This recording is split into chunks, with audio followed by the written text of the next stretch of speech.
From stories here at home to stories overseas, this is the National News Broadcast. A very good evening to you. I'm Sharifa Tahir. Hello there. Good evening. I'm Nikets Karunaratne. We'll start off with the headlines as usual. President inspects Litrogas terminal. Circular to provide 5,000 rupee monthly allowance issued. Public displeasure over the strike action without a prior notice. Prime Minister instructs authorities to take steps to present the epistle declaring Nagadeep Raj Mahabihara as a sacred site. Health authorities urged to obtain the booster vaccine in the face of the Omicron spread. Legal and constitutional approval to establish a chartered institute for journalists. US imposed sanctions on North Korean missile and arms program. On to those and other stories in detail. President Gotabaya Rajapaksa engaged in an observational tour at the Litrogas terminal in Keravalapitia today. President Rajapaksa visited the main operations room and inspected the process from ship unloading, transportation to the land and storage of the relevant consignments. The Keravalapitia Litrogas terminal consists of 4 storage tanks, each at a capacity of 2,000 tonnes. Accordingly, the terminal maintains 800,000 tonnes of storage on a daily basis. The monthly gas supply of the Litrogas company is at 30,000 tonnes and the relevant gas quantities are being supplied to the country through 7 ships on a monthly basis. Accordingly, the distribution of gas to the factories through bowsers and filling of gas to the cylinders are being carried out at the Keravalapitia terminal. The Litrogas company has said that the distribution is being conducted through 42 dealers and 12,000 outlets island-wide. A daily distribution of between 70,000 to 80,000 gas cylinders was conducted in the past couple of days. The Litrogas company expects to fulfill the present demand for Litrogas in the next couple of days. Chairman of the Litrogas company, Teshara Jaisinghe, said that an institute for operations and gas research at the Hambantota terminal, which belongs to the company, will be established this year. The president inspected the gas storage gas tank premises as well as filling yard before engaging in cordial discussions with the staff of the company. Minister Bandula Gunawardena, State Minister Shehan Semasinghe, Chief Advisor to the President Lalit Veeratunga, Secretary to the Ministry of Finance S.R. Artigala, and Secretary to the Ministry of Technology Jayanta De Silva were present on the occasion. The circular to extend 5,000 rupee monthly allowance for state employees and pensioners has been issued. Accordingly, the relevant circular will come to effect from the 1st of this month. As per the circular, permanent, temporary or contract basis employees who receive monthly salaries are eligible to receive the 5,000 rupee allowance. Also, the employees who receive daily wages and pensioners are eligible to receive the allowance. Meanwhile, employees who are half-paid leave will receive half of the allowance, while employees who are on non-paid leave will not receive the monthly allowance. Those who receive daily wages will receive the complete allowance if they are reported to work on all working days. If not, the allowance will be paid based on the days they have reported to work. Under the existing provisions, the pensioners who have been re-employed to the service will receive the allowance which is entitled for the pension. Accordingly, further clarifications in this regard will be made by the Director General of Pensions Department. The instructions over the payment of the allowance for the officers of the state corporations and statutory boards will be issued by State Enterprise Department. The Railways Department says that more than 40 train services were operated this evening. Passengers have been severely affected from the strike action launched by the station masters. Several railway trade unions have claimed that this strike action is an inhuman move. The strike action of the station masters was launched midnight yesterday without a prior notice. The Railways Department has requested the station masters to claim their trade union demands through a civil process. Railway commuters were severely affected from the strike action launched by the station masters, while several chaotic incidents were reported from various parts in the country. Reports have indicated that several other trade unions have not supported this strike action. All railway stations, including Colombo Fort Railway Station, refrained from issuing tickets due to the strike action. Therefore, the railway services were operated without tickets. Meanwhile, railway commuters who were at Kandy railway station behaved in an aggressive manner over the sudden strike action. Accordingly, properties of the railway station were damaged due to this incident. The foreign travellers who had reserved railway tickets also faced severe difficulties due to the strike action today. Meanwhile, the Udarattamanike night mail train operating from Badulla to Colombo Fort was abruptly suspended at the Bandaravela railway station at 10:30 p.m. Accordingly, those who bought tickets to use the train service had to use bus services to reach Colombo. The train was stopped according to instructions given by the Station Masters Association. In the meantime, the government has taken steps to present the epistle declaring Nagadeepa Raja Mahavihara as a sacred site prior to this year's state Vesak festival. The declaration was made according to a proposal made by Prime Minister Mahinda Rajapaksa. This year's state Vesak festival will be held in the Balangoda Kuragala sacred religious site. The Prime Minister made these remarks during a meeting held at the Temple Trees yesterday.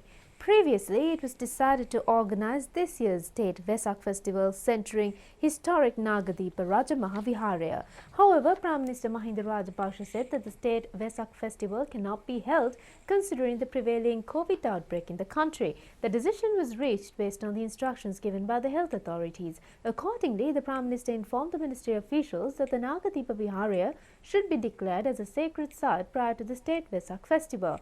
Prime Minister Mahinda Rajapaksa also informed the officials to direct attention to declare Kuragala historic religious site as a sacred site in parallel to the state Vesak festival. Further discussions were held over Vesak religious recitals, dansals, Vesak lantern competitions, environmental conservation activities, special religious and cultural programs as well as programs to uplift temples, Pirivana and Dhamma schools. Attention will be directed in organizing Vesak festivals in main cities including Colombo parallel to this year's state Vesak festival. Directing a special attention over the development of infrastructure facilities in Balangoda and Halpata areas, the Prime Minister took necessary steps in this regard following discussions with relevant authorities. The Prime Minister emphasized that the government is prepared to take all necessary measures to organize the state Vesak festival adhering to health instructions. Mahasangha, Minister Pavitra Vanyarachi and parliamentarians Akila Ellavala and Gamini Valeboda were present at this occasion. Chairman of the Colombo Stock Exchange, Dumit Fernando, says that the stock exchange has more room to improve and develop with the continued rapid growth achieved over the past year. CSE Chairman Dumit Fernando made these remarks while addressing a media briefing of the Colombo Stock Exchange yesterday. The all-share price index was up 80%. The S&P 20 index was up 60%. Again, record levels from the historical period that we are showing here. And I think what was interesting is that you saw after 5 years the rating of our valuations getting what I call re-rated. So our price to earnings ratios, if you look at this year's performance, for the first time got back to where they were about 5 years ago. And also, what did that do for turnover? So in the past, I think one of the biggest concerns about the Colombo Stock Exchange has been the level of liquidity or lack thereof. If you go back to just 2019, we hit a historical low for this period of 700 million rupees of trading a day. Then that went up to 1.9 billion in 2020, and that has grown to 4.9 billion, which is 160% growth year over year. That has also led to the market capitalization. That means the value of all of the listed securities on the Colombo Stock Exchange rising to a record of 5.5 trillion rupees. It has never been this high. And then if you think of it in terms of the market capitalization to GDP, so this is one of the standard metrics that people use across countries, across markets to see what the relative size of the market is. If, just as a point of reference, if you take a fully mature market, say like the US, you will find this to be at 100% or more. If you look at a lot of other regional but more advanced markets, you will see that in the 60% range. We went through a period after the market ran up in 2009 and 10.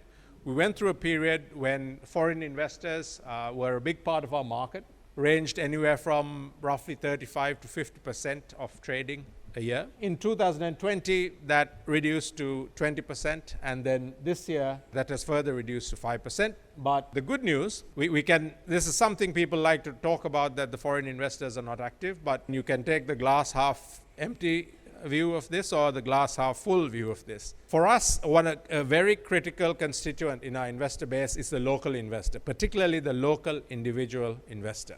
The local investors have really found a place in our stock market in the last 2 years. And that is very positive, particularly in a time when wealth creation of enormous proportion has happened in the stock market. It feels good to know that our local investors have benefited from this for the most part. Last year's growth was around 70%, and investor types, 95% are local investors, and it has reduced to 5% the foreign investors. What is the reason for foreign investors to reduce to 5% during last year when there is a growth of 70%? How concerned are you about the shrinking of foreign investors?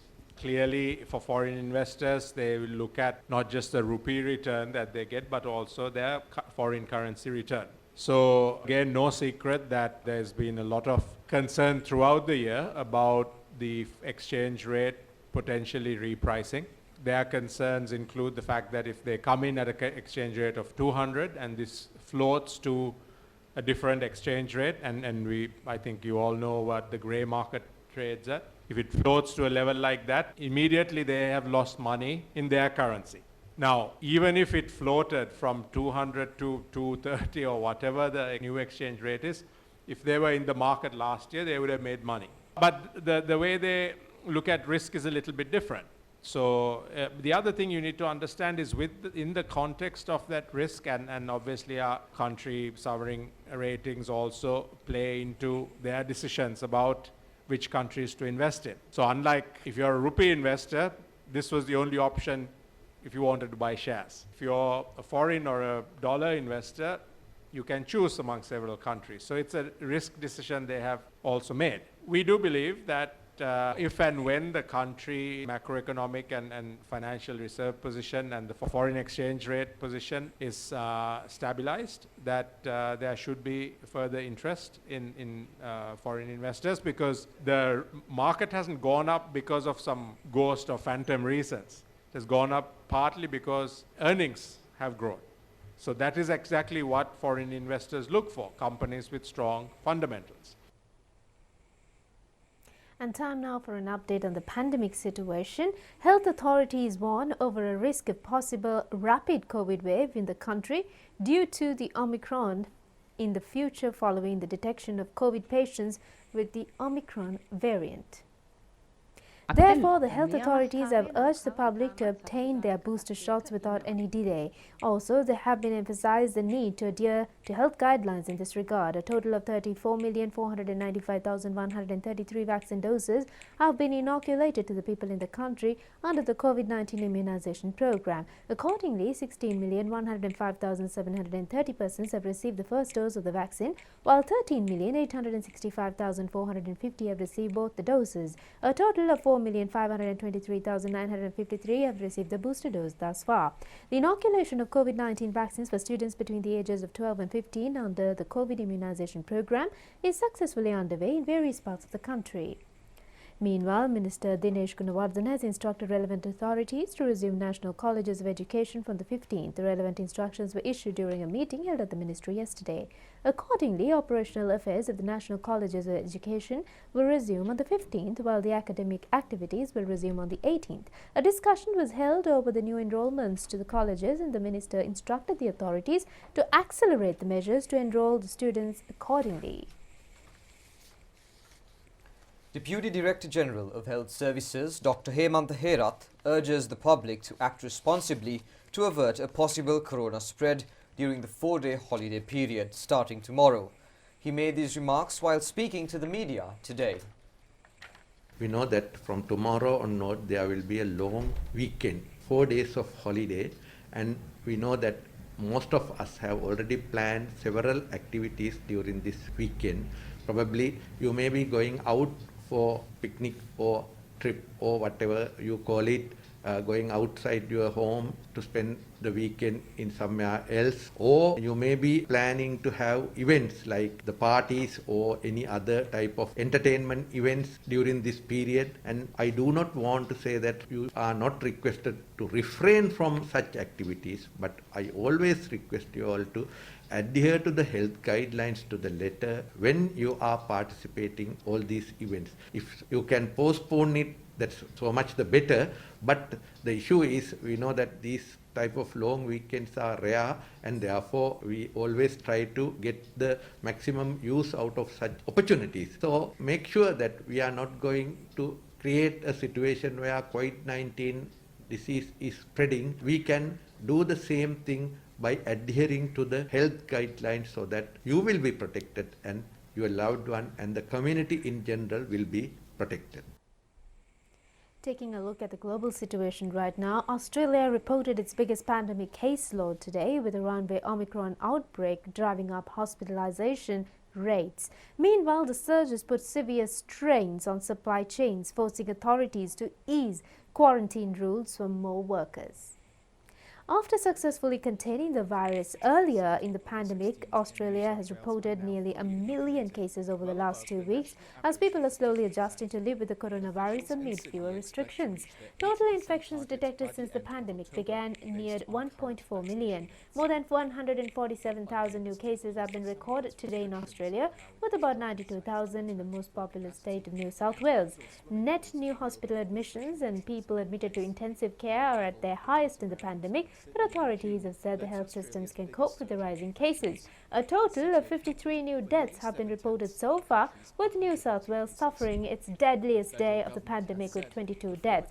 But the death rate during the Omicron wave is lower than prior outbreaks in Australia, where more than 92% of people above 16 are double-dosed and a boosted drive is ramping up.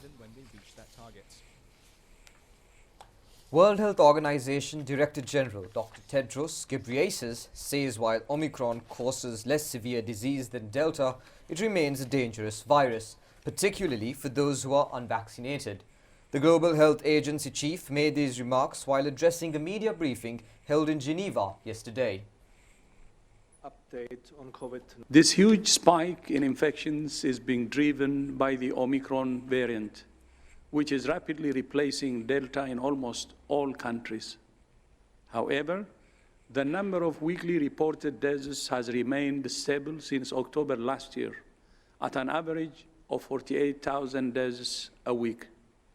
While the number of patients being hospitalized is increasing in most countries, it's not at the level seen in previous waves.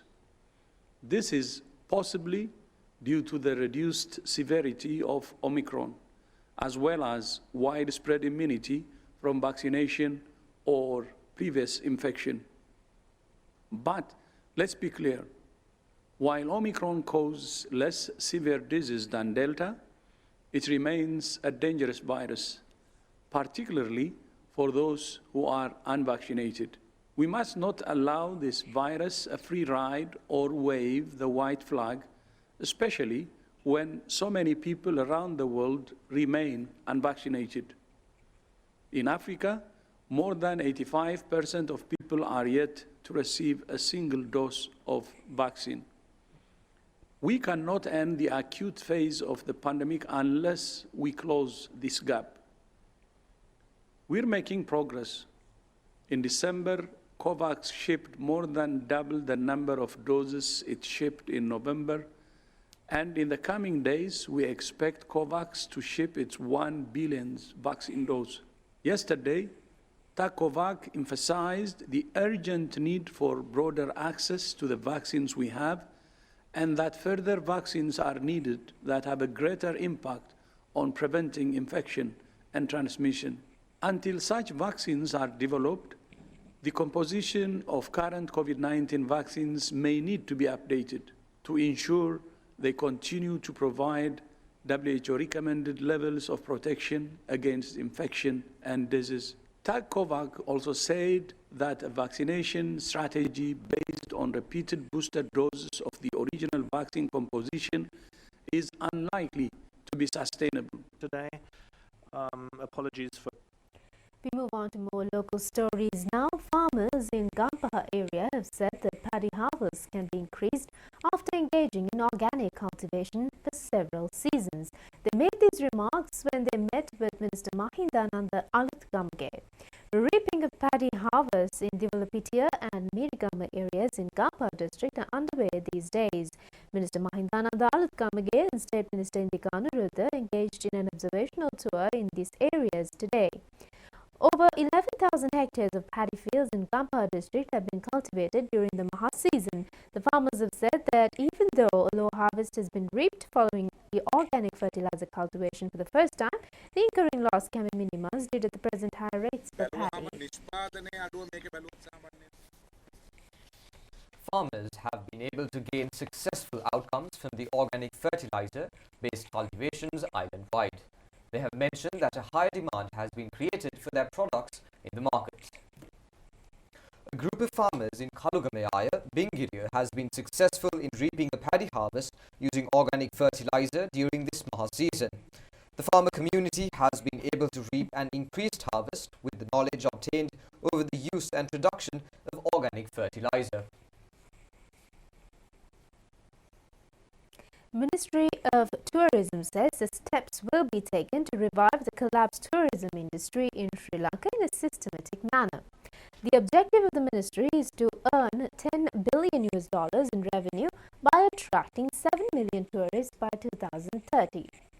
In global COVID-19 pandemic situation, it was a major cause for the collapsing of the tourism industry. It was powerful enough to make more than 1 million employees lose direct and indirect job opportunities in the industry. Tourism Ministry Secretary S.H. Arachi said a large amount of revenue was lost as a result of the consequences. The tourism industry was the third largest source of foreign remittances received to the country. Sri Lanka received a net income from tourism in comparison to other revenue-generating sectors.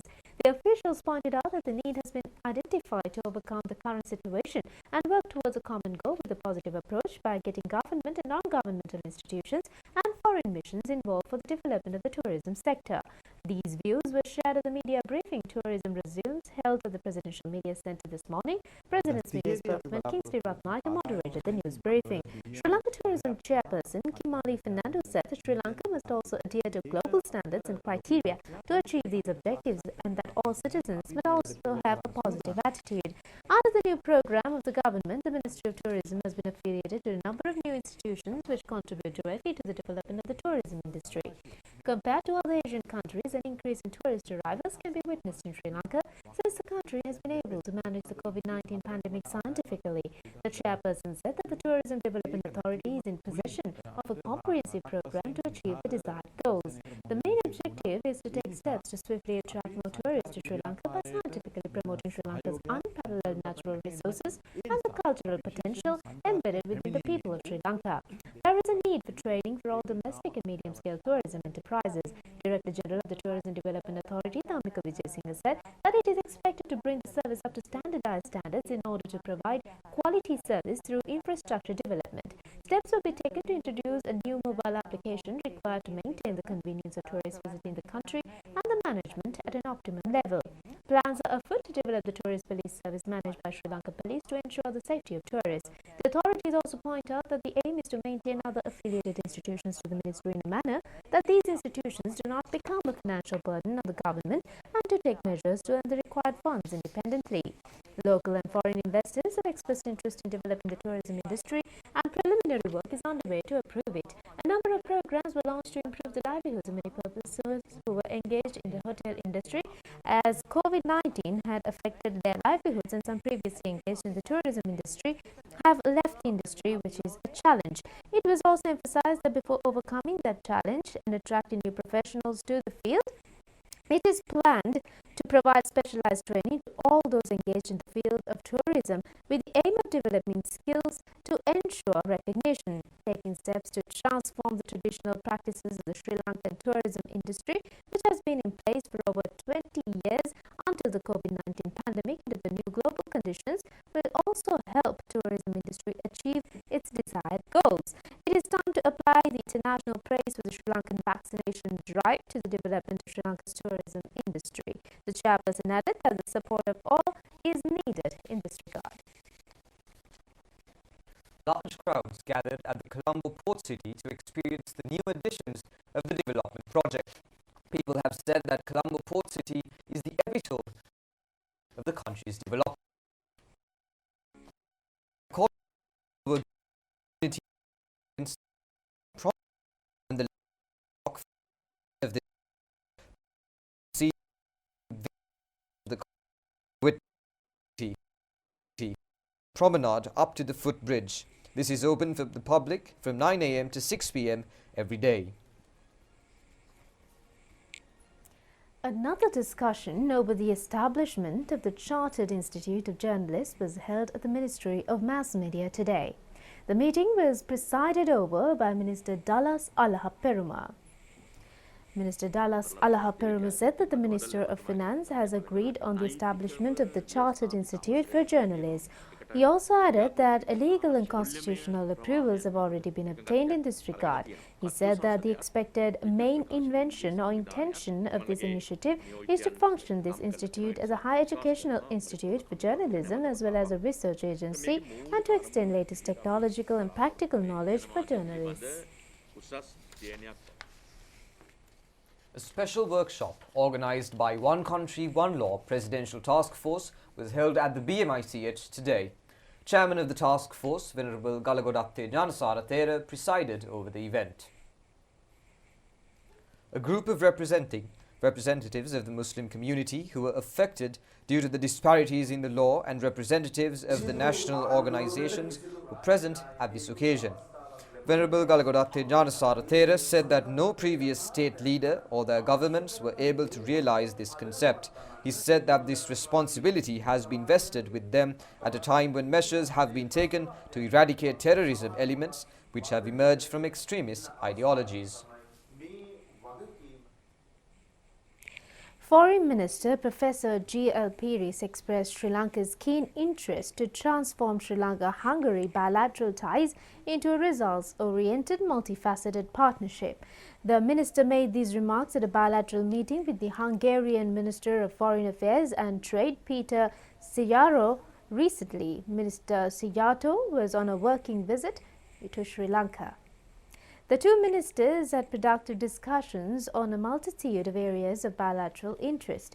Minister Piris noted that appreciation Hungary's empathetic approach towards Sri Lanka is addressing residual issues of reconciliation. He apprised the Hungarian minister on progress in reconciliation and the credible domestic framework in process to promote and protect human rights in keeping with the country's international obligations. The two ministers highlighted the importance of broadening and deepening economic relations, including the promotion of trade, investment and tourism ties in the current global context.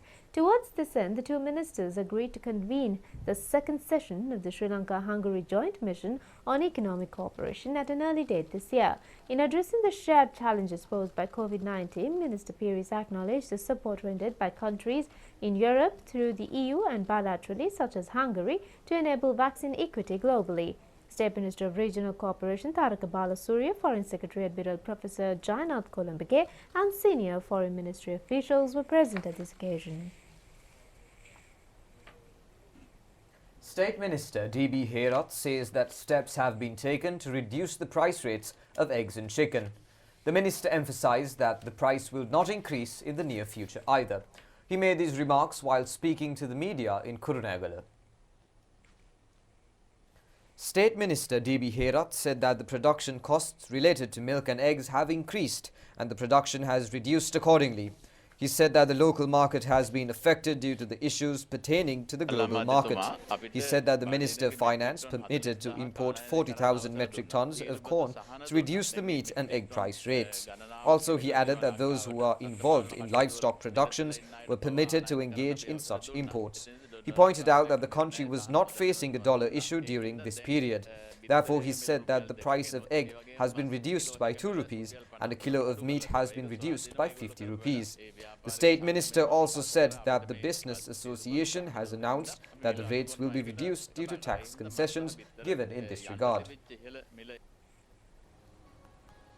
That's all the news for today. Join us again at the same time tomorrow. Good night. Have a pleasure.